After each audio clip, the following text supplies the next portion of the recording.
Hello, welcome back to the Board Games 4K YouTube channel, and this is a channel where we give you reviews, playthroughs, unboxings, and we generally talk a lot of bollocks about tabletop gaming in general. And in this video we're going to be talking about a worker placement game based on the D&D franchise. This is Lords of Waterdeep with the Scoundrels of Skullport expansion, and in this game what you'll be doing, you'll be putting your workers on the board, taking an action and then trying to fulfill quests while getting people to do your dirty work for you. So if you're new here, then please consider subscribing to our channel.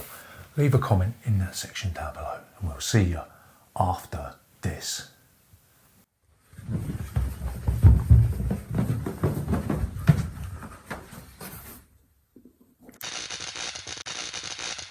Board Games 4K. So, Lords of Waterdeep, how'd you play this game? Lords of Waterdeep, this is a worker placement game, and what you'll be doing, you'll be hired by one of these various lords, and what you'll be doing, you'll be recruiting different types of adventurers like wizards, thieves, fighters, clerics. You'll be going off trying to resolve these quests that are available on the board. So at the beginning of the game, everybody is dealt one of these lord cards. It will give you a scoring requirement that will allow you to score extra points at the end of the game, and you might be Ninja Jarbuck. So at the end of the game you score 4 victory points for each party quest that you complete.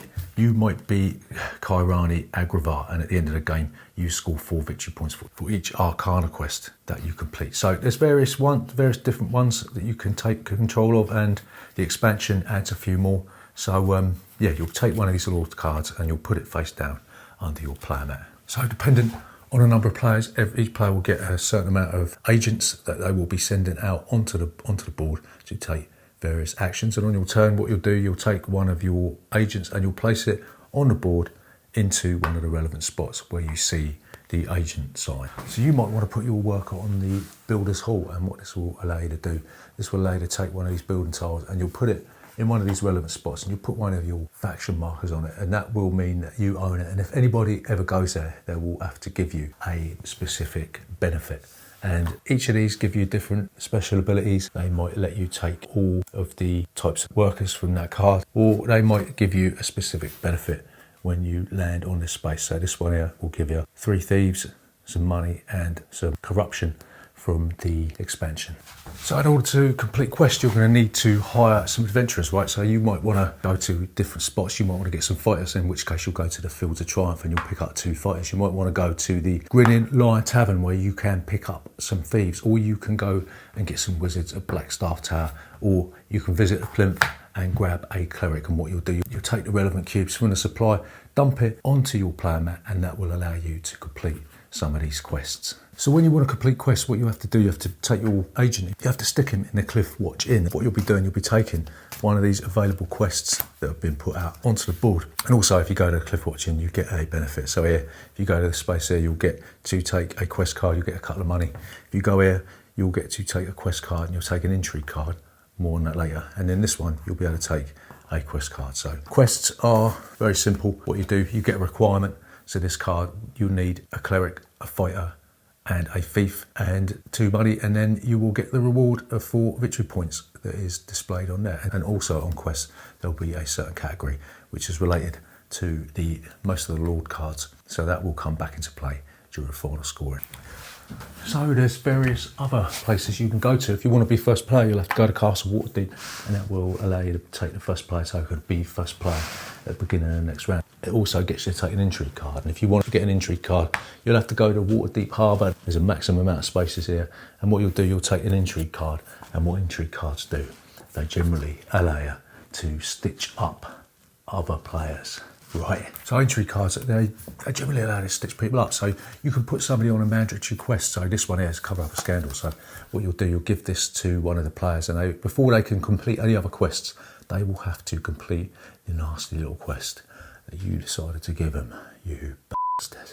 So the expansion for this, it adds more cards, it adds more quests, it adds more lords, it adds more stuff, and it also adds 2 more locations. You've got the Skullport location, and you've got undermounting. So all undermounting does, it allows you to go to more spots. So if you go to the Grim Statue, you'll be able to draw no less than 2 intrigue cards. And if you go to the entry well, you'll be able to get a quest card and you'll be able to draw another intrigue card. That's wonderful. So if you go to Skullport, you'll be able to go to the Slavers Market and you'll be able to draw 2 fighters, 2 thieves, but you get corruption. And the way corruption works is that you will be taking corruption from this corruption board.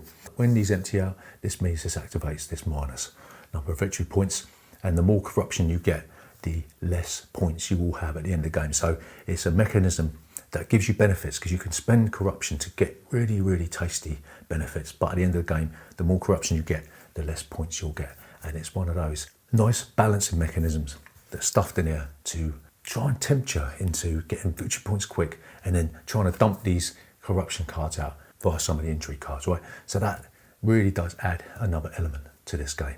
So what do we like about Lords of Waterdeep? So the first thing that we really enjoy about this game is the fact that the competition for spaces is very high, especially in the latter stages of the game. And at the beginning of the game, you're all going to be wanting to scrabble around trying to get the adventurers that you want from the board. So you might want to go to the Grinning Tavern, or you might want to go to the Plinth. But there's a nice little twist with this, because the adventurers act like sort of a secondary currency. So some of them have got higher values than others. So if you go to the Grinning Lion Tavern, you're going to get 2 thieves, whereas if you go to the Plinth, you're only going to get 1 cleric. So clerics and wizards are rarer and more valuable than thieves and fighters, and that leads to really, really nice choices when you're deciding where you want to go. So the second thing that we really enjoy about this is the game lasts just long enough for you to want to play more. So it lasts over 8 rounds, and when you get to the 8th round, you're just thinking, oh, I just wish that there was one more round to play. If only I could just do that last little thing just to push me over the edge, because where there's hidden scoring based on the Lords, you don't know who's got what and where underneath their player board. So even though it lasts 8 rounds, you just want that 9th or 10th round to come along, and that's great because it leaves you wanting more and wanting to play the game again. So the next thing that we really like about this is the nature of these quest cards over here. When you go to choose quest cards, you're left with a really delicious choice. Do you go for the long game, where you're going to try and save up all these adventurers and all this stuff to try and complete the long quests that are generally more generous, or do you go for the very, very quick shotgun quests where you're going to be completing lots of them, but they don't give you so many victory points and benefits? So that is a really, really nice choice. So the final thing that we're going to talk about that we like about Lords of Waterdeep is that it's very easy to play, very easy to teach, and where the end game scoring is hidden, it gives you that really nice tense finish that will want you coming back to it again and again and again.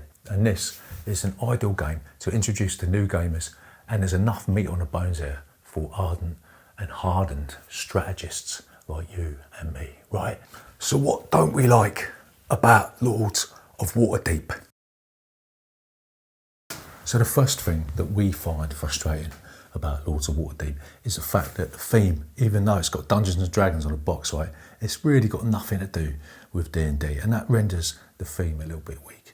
And even though when you're setting a game up and you're looking at all the stuff that's in the box, you think that this is something to do with Dungeons and Dragons, when you get into the game, that suddenly that theme gets peeled away, and suddenly the game feels just slightly empty, and a lot of the map is filled with nothing. So it's just a load of fluff at the end of the day. But that's not a problem, because the game does elevate itself above that. But it would have been nice to have the D&D theme a bit more melted into the game, a little bit more, right? So another thing that we find frustrating about Lords of Waterdeep is the fact that buildings tend to hang around like a bad smell quite a lot, and it doesn't matter how much money gets dumped on them, they still hang around and hang around and hang around and hang around.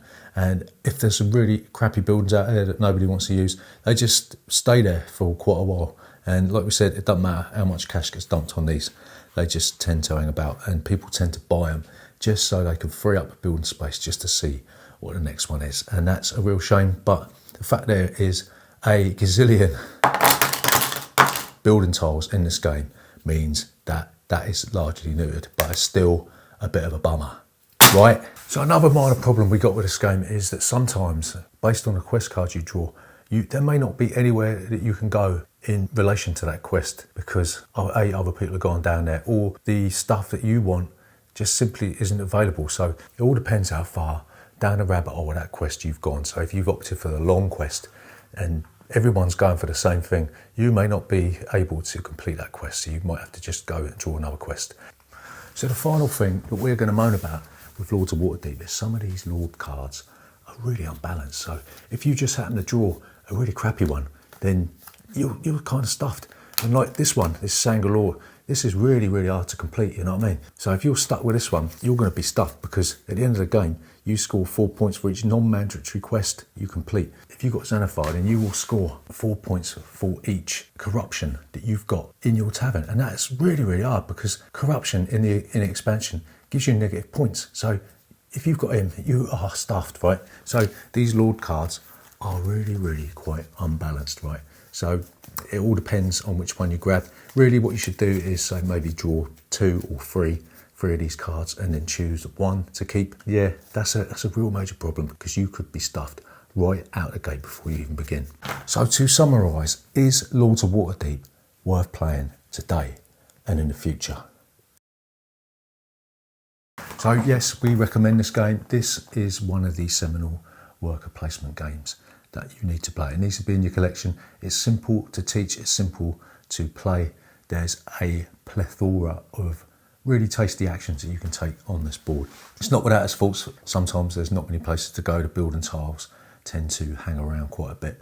And the theme is sadly lacking because even though it promises to be something to do with D&D, it really isn't anything to do with D&D. But this game is made better with the expansion. The expansion is a must-have. It does add a lot to the game. Maybe the expansion does mean there's too many spaces to go to and then a lot of the other spaces are left empty. But it's still worth playing. We're going to give this 5 stars. It's the ideal gateway game. There's enough meat on the bones with this when you add the expansion for seasoned gamers to sink their teeth into. So yeah, that's Lords of Waterdeep. We're going to give it 5 stars, as we already said. And if you're new here, then please consider subscribing to this channel. Leave a comment in that section down below and we'll see you next time.